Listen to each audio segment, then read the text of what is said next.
Hi, friends. Welcome back to the Sandy Park Club podcast. Welcome to another episode.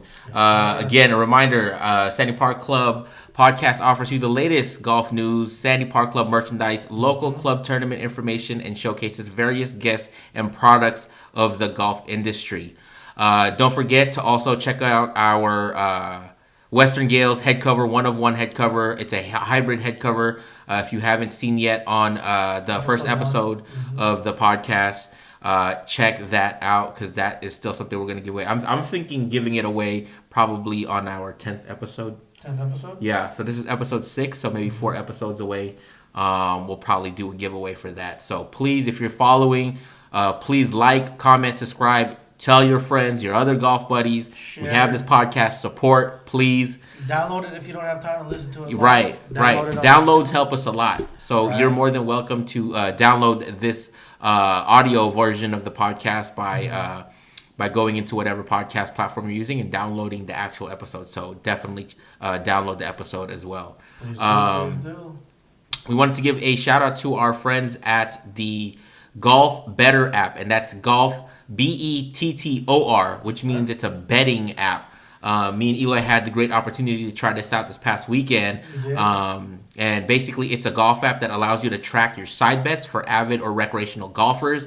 If you ever played skins, wolf, or just straight up stroke play against your golf buddies, Golf BETTOR manages all the side bets all in one app. So you can even connect your GIN and have a handicap associated with your bets if you wanted to play using Golf BETTOR. And you can also, which is a game changer in my opinion, is utilizing your Venmo account. Nice. So that, you know, if you have... It's just straight into your account. Yeah, so it lets you process those payments without having to, you know, look for, you know, if you owe somebody $5.50, you know, you don't got, you know, that change on you. You can just use your Venmo account. Right. Nice. So we're giving away a free 1-year subscription to using the Golf BETTOR app. So we'll have more information on that to our listeners of this podcast and our viewers of this podcast as well. So look out for that. So we're going to be giving away a 1-year subscription to Golf BETTOR app. And again, that's BETTOR, Golf BETTOR. There it is. We'll have Eloy kind of get us down onto the latest PGA Tour stop information. So our latest PGA Tour stop was the weekend of October 28th to October 31st. It was the Butterfield Bermuda Championship at the Port Royal Golf Course in Southampton Parish, Bermuda. Wow. Par 71, 6,842 yards. So not over that 7,000. Not over the 7,000. Kind of like a little, you know, for us. For us, something manageable. Oh, very manageable for us to play. Right. I mean, we'll never play them views. That they were having. Exactly. It was looking nice out there. Yeah, the course did look excellent. Bermuda. Right. I don't even know where that's at. I don't even know where... It's kind of like in the Caribbean areas, I believe. Okay. Not sure, but anybody that knows, let us know. Right. I'm not very good in geography. Yeah, not here either, but just watching the golf tournament, the golf course did look immaculate. It looked beautiful out there, right? So there are 500 FedEx points available to the winner and a 2022 Masters berth. On the table. Wow. Beautiful. So excited to see who took the win. Right, because whoever's there, they guaranteed in the Masters. Right. They guaranteed the spot to play. Yeah, so that's going to be great. Quick message from our friends over at Rapsodo Golf. Rapsodo MLM mobile launch monitor. Get $50 off with our code TGM50. The link will be provided on the video version of this podcast on our YouTube video. It is a pro-level golf launch data monitor in the palm of your hands, connected to your iPhone, iPad, or Android phone, and get data on your strengths and weaknesses of your golf game. So please check out Rapsodo MLM mobile launch monitor. It'll be down in the description below. Yes, it will. Or that discount code. Day 1 recap. Leaders after day 1 are Brandon Hagee and Chad Ramney. Don't know who they are. I have no idea who these guys are. Not very familiar. Right.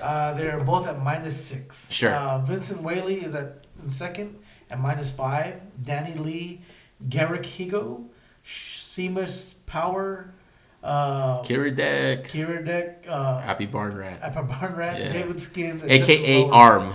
He goes by Arm on tour. David Skin and Justin Lower are all tied for fourth at -4. Weather was a factor. The winds were strong, reaching up to 35 miles per hour. Golfer named Matt Fitzpatrick called the winds the hardest winds he's ever played in. Wow. Yeah, I mean, and Matt Fitz is from Europe, so I mean, I'm pretty sure he's seen a lot of different, different kind of weather. Yeah. For him to say that, right. I mean, obviously, this is kind of one of the low level ended PGA Tour stops. We don't have too many of the high ranking guys playing on this tour stop, but regardless, some notable players that we've seen: Patrick Reed, Graham McDowell, again Danny Lee, as you noted, Eloy, Jason Duffner are also some of the notable players also playing in this field. So excited to see them playing in this event. But again, some of these names we've never even heard of. Right. I think we heard of Ramney's name coming up a couple episodes ago. Yeah. But shout out to you guys for being at the top of the leaderboard day one. Right. Also, round one was suspended early due to darkness. Oh, great. They couldn't even finish the round. They couldn't even finish the round, so they had to go out day 2 early in the morning to finish if you didn't finish. Wow. They suspended it because of the weather. Right. So then obviously they couldn't finish it because now it was just too dark to play. So some of them ended up finishing, the next day. Right. So day 2 recap. Our leader after round 2 was Taylor Pendrith of Canada at -11. Again, another name. And their name. Patrick Rogers is in second at -10, and Vincent Whaley is now in third at -9. Pendrith, who was recently married, congratulations. Hey, shout out to you. Congratulations. I believe he got married a week before the tournament. Wow. He did. He got married a week before the tournament, had his honeymoon for a week, and then now the following week he's playing here in Bermuda. Hey, man. Shout out to you. Making all of that happen before a golf tournament. Hey, right. The grind is real out there, fellas. Real for him. Yeah. He had 5 straight birdies to shoot to the top of the leaderboard, and this is also his rookie year on the PGA Oh, Tour. wow. So congratulations to making it on a tour stop here, Taylor. Right, and then the cut was at even par, so only 75 players were able to advance after 2 rounds. Wow. So even par was the cutoff. Jesus, so that means that the guys were shooting low to be at even par. To be at even par, yeah, right. They were shooting very low. Right. Yeah, so as you can see, 6,800 yards is pretty gettable for most of these guys. Some other notable players that played well day 2, Patrick Rogers. Luke Donald, former number 1, was up there on the leaderboard. Camilo Villegas, a name that we haven't heard on and off. I know that I think 2 years ago, he lost his card and then came back and is trying to make his name back onto the tour. So shout out to Camilo La Araña, the Spider, if you guys remember him, the Jay Lindbergh days. If I'm messing this name up, and I'm sorry because I don't know you or know how to say your name that well, Jim Canas was one of the rookies, I think, also playing this event. He needed to make the cut. He was recently on a medical exemption, so he needed to make the cut to continue to play, and he did make the cut. Nice. So shout out to Jim Canas for making the cut. Again, shout out to Taylor Pendrith from Canada, playing well on day 2. And excited for all of these new names that we've never heard. Lots of new names. A lot of new names that we've never heard on tour. We don't hear them very often. Correct. At all. But I think tournaments like this kind of give them that light that they need to, Definitely. You get those names that you don't hear too often, but they may win the event or they may place top 5 and they may make it to another event. Then you start hearing their name, like again the I forget his name, Chad Ramney. This is the second time I've heard your name in the last 6 weeks. Right. So you're doing something great. Doing something really great. Right. Quick message from our friends over at Chippo Golf. Get 15% off a Chippo golf set by using my code TinkerGolfman. The link will be found in the description of the video version of this audio podcast. So visit TinkerGolfman on YouTube. So that's youtube.com/TinkerGolfman and use the discount code Chippo Golf. The discount code TinkerGolfman for a 15% off Chippo golf set. Yeah. So play a unique game of chipping at home, at your barbecue, beach, or outing with family and friends. Again, we've been talking about this Chippo golf set for almost every episode, but check it out. It's a fun game that you can play pretty much anywhere, and you get these 2 wonderful plastic boards that you can play with your friends, play with the kids, and practice your chipping, because we all need it. Right, practice your chipping. It's the golf version of cornhole. Right. So if you got a wedge, it comes with some balls, it comes with a little mat, and you're able to play a round of chip. Right. Chippo. Right. And it's fun. It's really fun. It's fun. Right. And we're not just talking out of our butts about it. It's really fun. You can take it anywhere. Correct. You can play it anywhere, and you can, 1, work on your game, 2, have fun at the same time. Right. For sure. So we're looking at day 3 now. Day 3 recap. Leader after round 3 is still Taylor Pendrith at minus 17. So holding strong up there. Holding strong, right? Yep. Danny Lee right behind him at minus 14, and Lucas Herbert in 3rd at minus 13. Another new name that I haven't heard. New names. Yes, new names. So some other notable players. Day 3, Patrick Rogers trying to make his way up the leaderboard. Again, we just heard Danny Lee also making his way up the leaderboard. And if I'm not mistaken, he held pretty strong on day 3 and was almost there at the end of the tournament.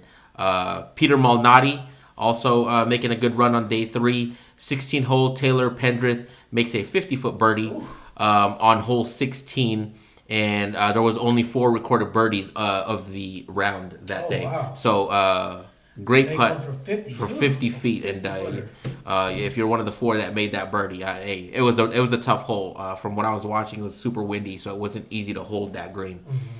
And yes, congratulations to Taylor Pendrith for continuing to hold down that lead. Hold it down. Yes, sir. So day 4 recap. Yep. Now we have our winner of the Bermuda Championship is Lucas Herbert at minus 15. Danny Lee and Patrick Reed tied for 2nd at minus 14. Wow. So another new name. Another new name. Well, Lucas from day 3. From day 3, right. Yeah. He was at minus 13, ended up winning at minus 15. Wow. So tough day. Tough day. Just to get 2 shots better than your previous round. Or 2 shots, better than your previous round, but to add up to it. But and Danny Lee and Patrick were only a shot behind. They were only a shot behind. So yeah, shows you how hard that last day was playing. It was tough. Yeah, so Patrick, he was out there, back and forth. I was watching some of the highlights, and he was back and forth. But he was trying to make his way to another win from his latest win at Torrey Pines at the beginning of the year at Farmers. So 1 shot short, but I'm pretty sure you're going to be back on the leaderboard in coming weeks. Right. Along with Danny Lee. Danny Lee, we haven't heard his name too much being spoken of recently, but another guy that I would say was one of my few dark horses on the tour. So shout out to Danny Lee. He did double bogey, kind of putting him out the lead earlier in the round. So I think that's kind of what kind of had the hiccup for him. But outside of that, congratulations to Lucas Herbert for winning the Bermuda Championship. Butterfield Bermuda Championship. Yeah. It reminds me of, I don't know if you ever played it, but there's a golf course out here. I forget. I think it's in Chino called Butterfield Stage. Nah, I don't think I've ever played that one. Yeah, I played that one a couple months ago. It's a decent track. It's kind of getting worn down, but never heard of a tournament that had the golf course having the word Butterfield in it. So congratulations again to Lucas Herbert. Yeah. Yep. So quick message from our friends over at TaylorMade. We trust buying from TaylorMadeGolf.com. If you're listening to this podcast, head over to the video description. Or Tinker Golf Man's YouTube channel, where you can shop TaylorMade's latest golf products offerings and build loyalty points to get discounted or free TaylorMade products on future purchases. So check out TaylorMadeGolf.com. Become part of Team TaylorMade. Become part of Team TaylorMade and build those loyalty points. Get some discounted or free stuff in future purchases. Right. Upcoming on the channel, we have a great interview with our great friend Eric Frazzetta, who is the new head coach of Names University, Holy Names University in Oakland, California. We have a great interview from him, kind of talking about his college and golf experiences as a competitor and as a golf coach in the college ranks. Hey guys, welcome back to the Sandy Park Club podcast. We have a wonderful guest today. We have our great friend Eric. Eric, and I don't want to butcher your last name here. Frazzetta. Yeah. We have our great friend Eric Frazzetta, originally from Long Beach, California. Attended and played golf with my co-host Eloy at the Powerhouse High School at Long Beach Polytechnic. Eric attended Chico State from 2008-2012, where he was a two-time All-American and a two-time academic All-American his junior and senior year. Eric has professionally played on various mini tours around the world, including the Mackenzie Tour in Canada and as well as the China Tour in 2015. And in 2018-2020, Eric helped Sonoma State to consecutive NCAA National Championship berths as the men's golf assistant coach. And now in 2021 of August, Eric recently has been hired now as the head coach of the men and women's golf team at Holy Names University in Oakland, California. Welcome, Eric. You have a full-rounded resume in the golf world. You are a busy man. Yeah, you are a busy Since man. you played high school golf, you have been very busy. I'm just trying to do something special in the world. Right. Man, them accolades though. Whew, yeah. Everything but PGA, I see. I know. But it has to be good reason for it. I mean, I think, Eric, you said you spent some time on the Mackenzie Tour and on the China Tour as well. How was that experience for you, kind of going and playing in those two tours? Yeah, I had a great time. I wouldn't trade it in for anything. Just getting out and seeing other cultures. Like I flew into Beijing, went to Shanghai and Wuhan City and in China, and it was places I probably wouldn't have traveled to golf early in my life. And then Canada was amazing. Everybody up there was so friendly, especially compared to the U.S. Of course. But it was an amazing experience. Golf taking me all over the world, so I'm pretty blessed to have that opportunity. Right. Well, That definitely is. Congratulations on all of that you've accomplished here. And then what made you go to Sonoma to be an assistant head coach? Yeah, so kind of a funny story. I was actually still playing at the time. It was kind of like towards the end of my career. I was kind of like debating whether I should keep going or not. Sure. And my girlfriend at the time and now wife. All right. Congrats! I saw that. Congrats! You did just recently get married. Oh, there you go. Yeah, Congratulations. Congratulations on that. Thank you. Yeah, so she lived in Sonoma, and I was visiting her and practicing on 4th of July for a couple hours. And the coach at Sonoma State saw me out there, and he's like, "We have a position open as an assistant potentially if you're interested." Because I was telling him I was probably going to move up to Sonoma eventually. Oh, wow. So it was just kind of right place, right time. Oh, wow. Nice. That is wonderful to hear. Yeah, that's interesting because, I mean, a lot of people, at least from the golfing world, it's, you have your PGA professional instructors, but coming from the competitive side of things and taking a career path into the coaching world, it's rarely heard, at least coming from, especially somebody like your stature where you played on the tour, on the Mackenzie and the China Tour, and wanted to continue to play potentially, right? Right. All right. Well, we're just gonna get into just a few questions. You can answer them if you don't want to. Just let us know you don't want to. But it's nothing. We're not gonna ask nothing crazy or anything. Just simple questions. Like simple as what made you want to play golf, and how long have you been playing golf? Yes. So I started when I was 10 years old. My grandpa took me out. He's the only one in my family that ever played golf. Wow. And he took me out to the driving range one time at Hartwell. Wow. And, I just fell in love with it. I don't really know why. Sure. As a kid. Right. It was basketball first love. Right. I didn't really grow, so that dream kind of died. Hey, height is not everything in golf. I mean, you got your tiny guys that are smashing a ball 350 yards out there. Yeah, that's why I gravitated towards golf. It's there's always a challenge ahead of you. I started out kind of naturally. I could get the ball in the air right away, so I think that helped. There you go. And then I just kind of ran with it from there. I fell in love with the challenge that it presented. You never could get too good at golf. Right. You could spend hours hitting all kinds of different shots. Right. Learning how to fend for yourself, basically. Right. That's crazy. Yeah, that's Nice. a crazy story. Hey. I thought maybe your whole family played golf or something, and that's why you got into it. No, it's just your grandpa, huh? Just my grandpa. My brother got into it. He's 4 years younger than I am, and then he kind of just followed me into playing golf. Wow. But he was nowhere near as dedicated as I was. He was more talented probably, but he just didn't have the drive. He wanted to do other things. Sure. Okay. Hey man, but props to you for holding on. And I mean, have you been to Hartwell as of recent, or it's been some time?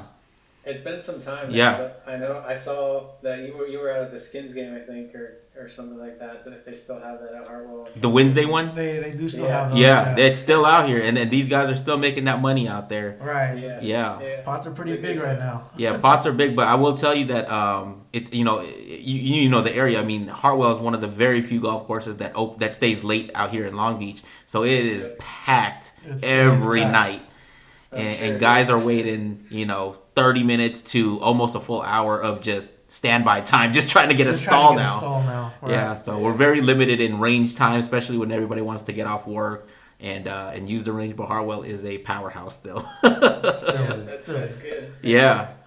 Eric, are you part of your guys' teams? Or actually, correction. What is the process for someone? Would you say that attends high school and transition into college golf and trying to come into your program? And I guess my follow-up question to that is, are you part of your recruitment process at Holy Names? And if so, what are you looking for in upcoming golfers that are trying to come out to Holy Name? Yeah, so I basically do all the recruiting. Okay. At Holy Names right now, so I'm basically the main person. And I actually just went to watch a junior this weekend.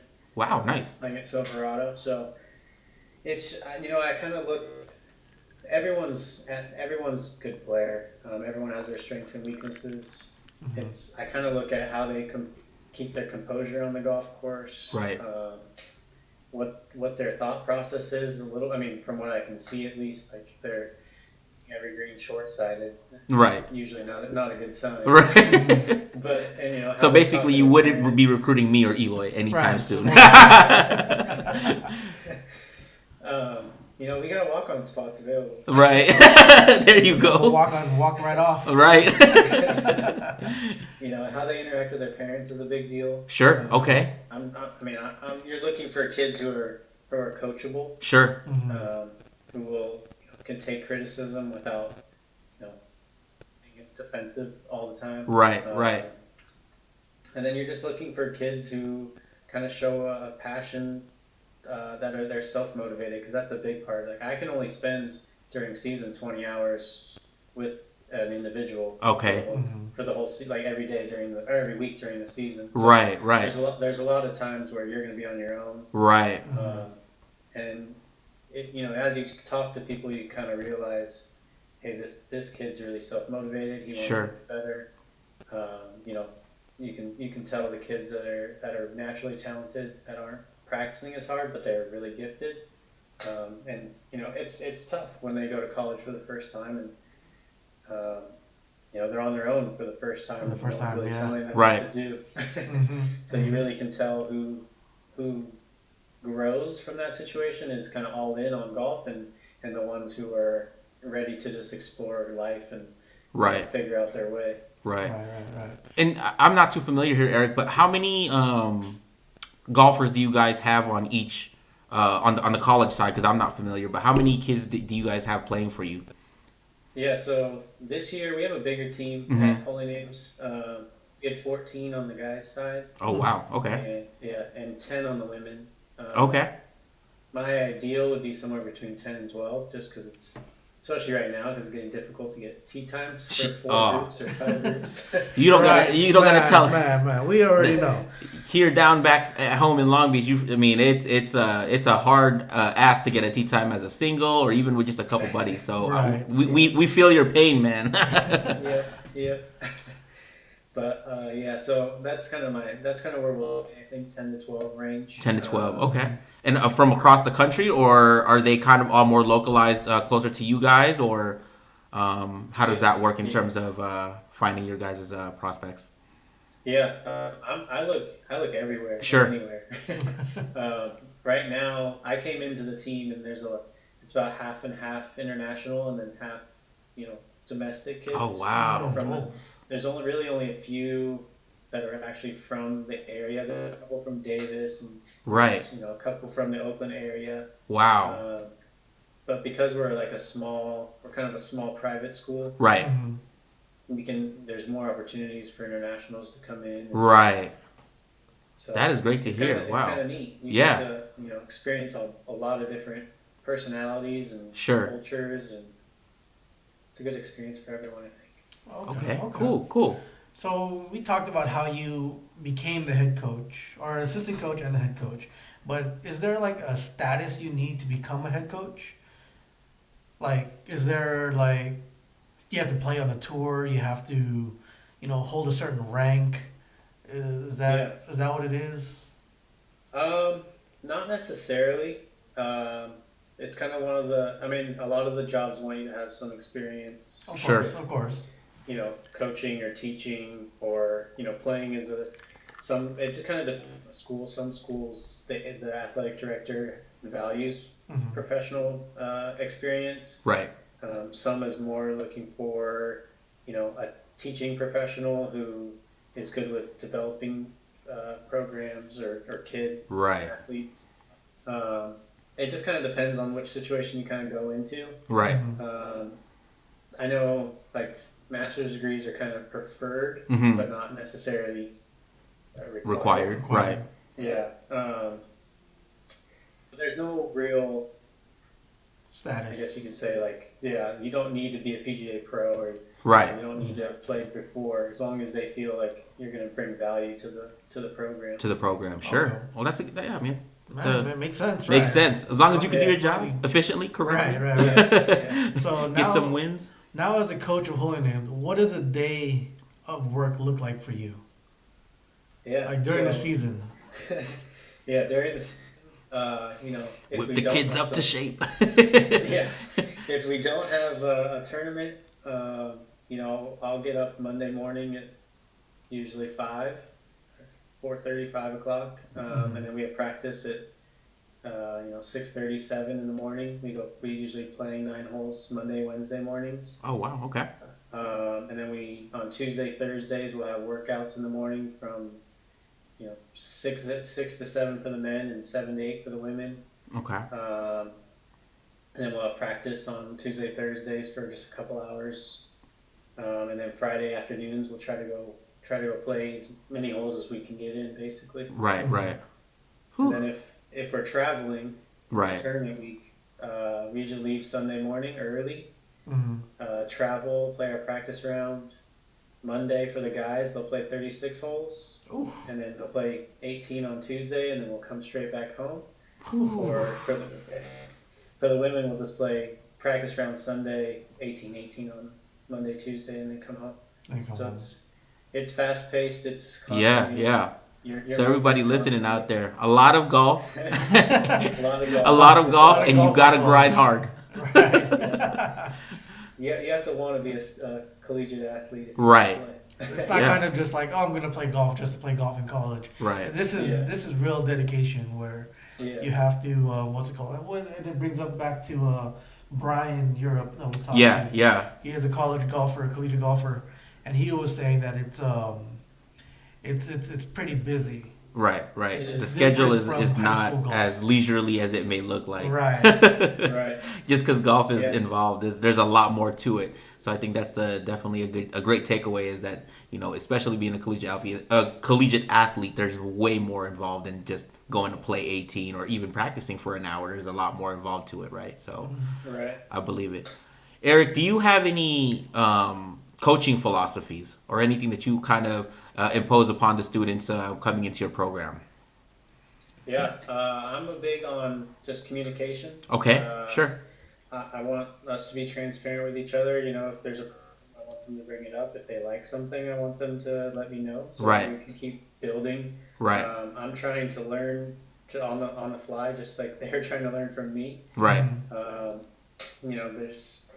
not trying to run a dictatorship for the most part. I'm trying to, I want us all to kind of be a family, you could Sure. say. We're hanging out off the golf course, especially at this level. You're meeting people that you could be friends with for life. Right, And right. That's your teammate, basically, like your fraternity or your sorority. Right, right. You're gonna know these people forever, and you're gonna have memories with them. Right. So I think that's a big aspect. And then, just being able to reflect. That's a big part Right. of being a collegiate athlete, is just reflecting on your experiences and what you can take away from, your failures, but they're not really failures if you're actually learning something from what happened. Sure. So it's just, building good habits to be successful. You got to just keep putting one brick at a time, and then eventually the results will follow. As long as you're not kind of looking too ahead. Right. Okay. So, you're the head coach for the men's team and the women's team, right? At Holy Names. Yes. The seasons, are they the same time or are they different?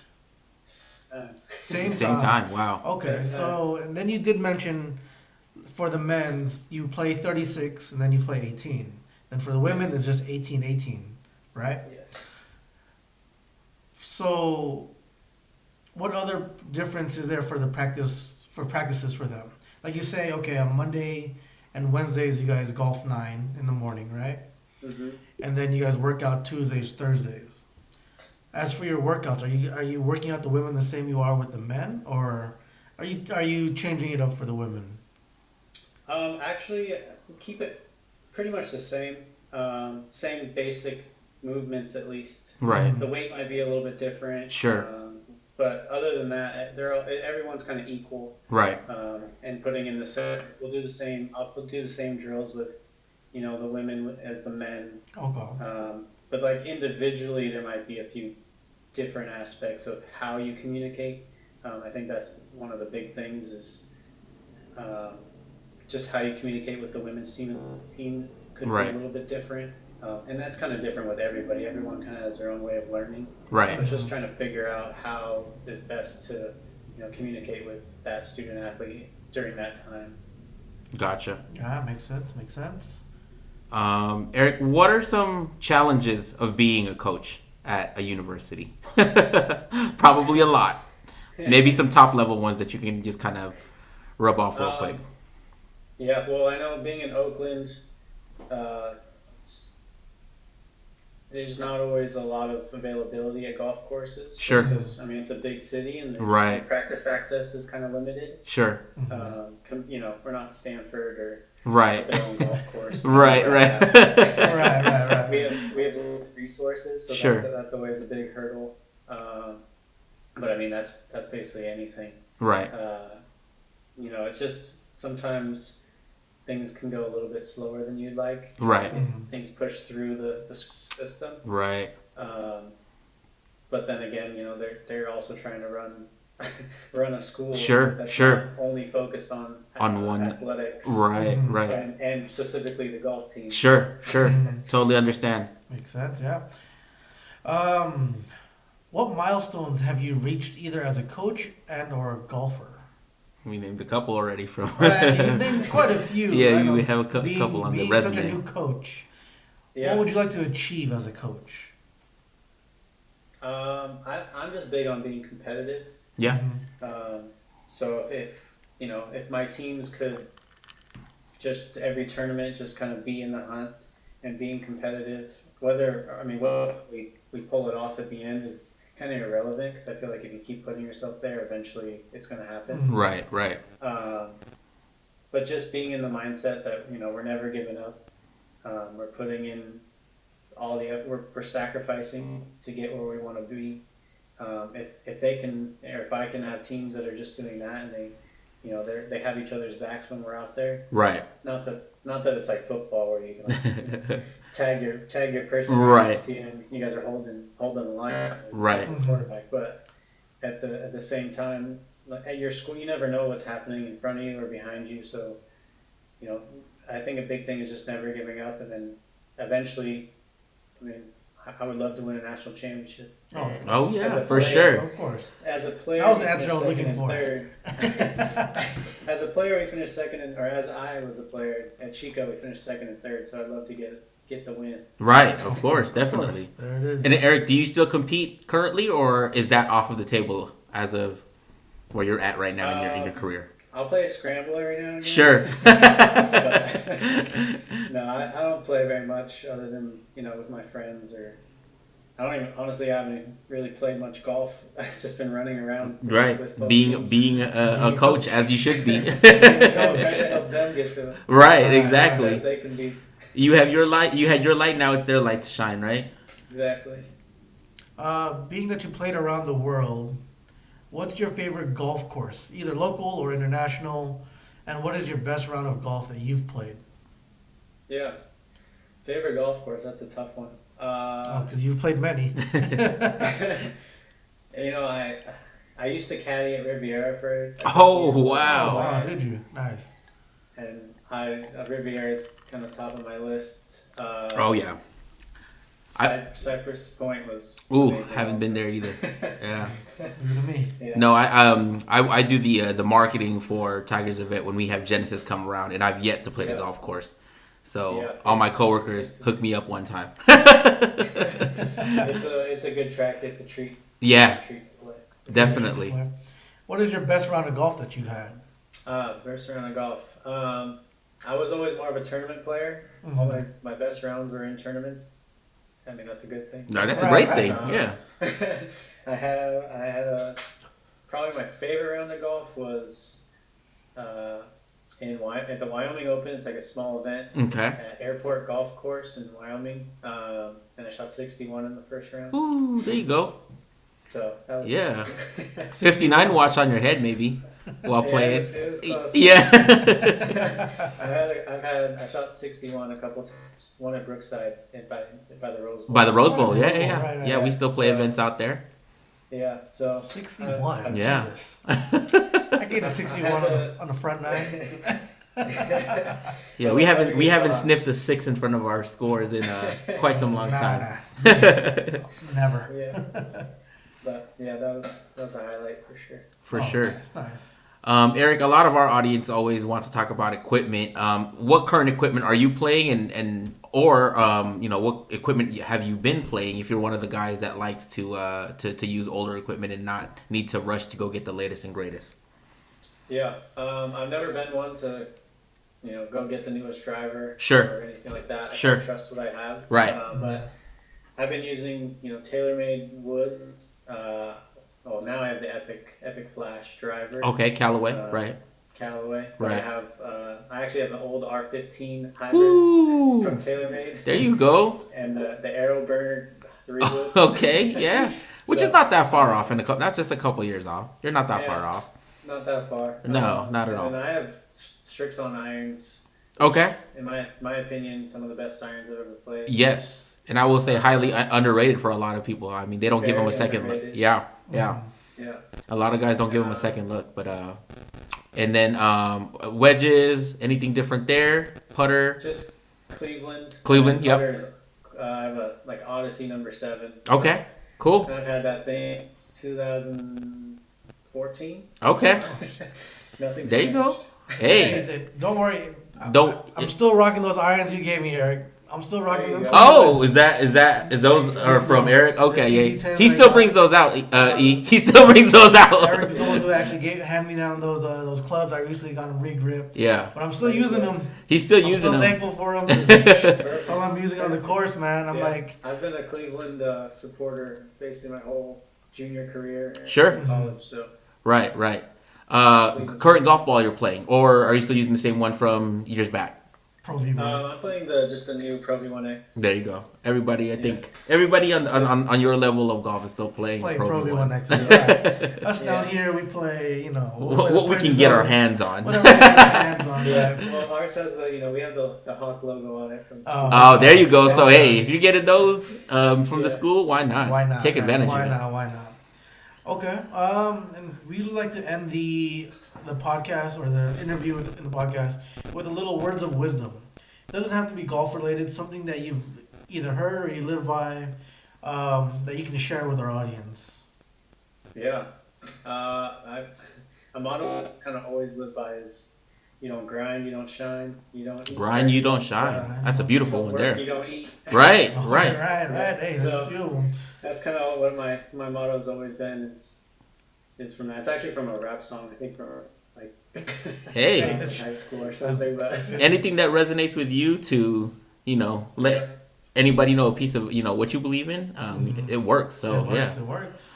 Well, there, guys. I think There it is. you guys have heard it first from Eric Frazzetta. That concludes our interview with Eric. Eric, again, thank you for your time. Thank you. And if you want to see Eric, or you have some wonderful golf swings that you recorded and you want to play for his team, check him out at Holy Names University. Thank you so much, Eric, for your time. We'll catch you on the next one. thanks for having me. Again, thank you again, Eric, for your time Thank you, Eric. giving us the insight of your college career and now being the new head coach for both the men's and the women's golf team out at Holy Names University out in Oakland, California. So check out Eric. He's a wonderful guy and has a lot of golf knowledge to provide you guys if you ever want.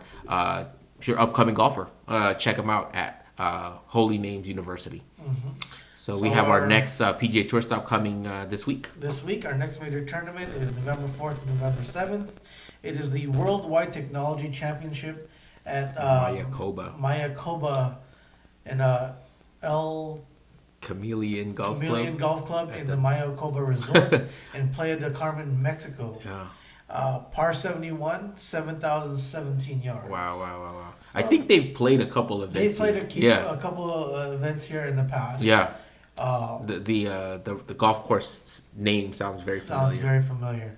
I didn't get too much on the course, but it looks nice. Yeah. It looks nice. I would say anything that's resort that has a resort name probably gonna be nice. Right, it's more likely gonna be nice. Right, you're right. Right. So we'll have more updates on all of that stuff coming next week for the Worldwide Technology Championship at Mayakoba. Yes, sir. And then we still have upcoming the match. Brooks Koepka versus Bryson DeChambeau. What team are you? Let us know. Team Koepka, Team DeChambeau. Right. The 12-hole match on November 26th at the Win Golf Club in Las Vegas. Yeah. So we're excited to see that. Another rendition of the match. Right. This is the 2021 version of the match. Right. So we're excited to see that. Again, that concludes our episode of this podcast. Again, please don't forget to like, comment, subscribe, hit all the buttons. We need your support as we want to continue creating this great content for you guys. And check us out again on all streaming podcast platforms, on the YouTube channel, or by joining our membership platform if you're local to the greater LA area, greater Long Beach area, greater Orange County area, where we host monthly golf tournaments for Sandy Park Club. Baby. Yes, sir. And again, we still have available products on our website. If you ever want to buy our latest merchandise, please check out sandyparkclub.com. Yes, sir. And our motto here at Sandy Park Club is never golf alone. So check us out, sandyparkclub.com, and we will catch you guys on the next one. Thank you so much. Thank you very much.